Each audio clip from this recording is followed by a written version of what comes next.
Bir haftaning ichida butun ijtimoiy tarmoqda mashhur bo'lib ketgan hoji buvomiz oldiga yetib keldik, ya'ni ko'chatchi hoji buvomiz. Cheres notarius qilib beraman degan hoji buvomiz mana qarang. Ramazon oyiga juda katta skidkalarni e'lon qildi, ya'ni ko'chatlariga hoji buvo. Ha, albatta. Aytavering endi, qanday yangiliklar qilib berdi Xudo xolasa. Biz ma'lumot olgani keldik mana. Mana shu kelishdi, mana Xudo xolasa 47 mingta ko'chat tayyorladim o'tgan partiyada, mana eshigim tagida. Mana Xudo xolasa 47 mingdan 47 tasi ham qolmadi. Ana. Maşallah. Hammasi dehqon olib sotarga bermadim. Dehqonlar. Qonni ekadiganlar olib ketdi. Mana hammasi xursand bo'lib uydan olib ketdi. 47 mingta ko'chat hazilakam ko'chat emas. Bu baquvvatligiga ish qo'yib olasizlar, bir tan berib qo'yinglar. Ya nechta olganga nechta bonus qilib beraman dedingiz? Endi 100 ta 200 ta oladigan bo'lsa 10 ta shata bonus qilib beryapti. Akalar, Yana bitta narsa, aka uzr gapingizni oldim.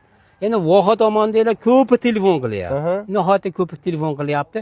Biz ashitga bitta filial ochdik. ana. Ishtixon rayonida, Samarqandda. Samarqand Ishtixon rayonida filial ochdik. Ashitga ham Xudo xolasa, bugun Xudo xolasa hali bir ikkita Isuzu'da chiqarib yuboraman. Nihoyatda voha tomondagilar qiynalyapti, ko'chat hali yo'rkirasiga, boshqasiga.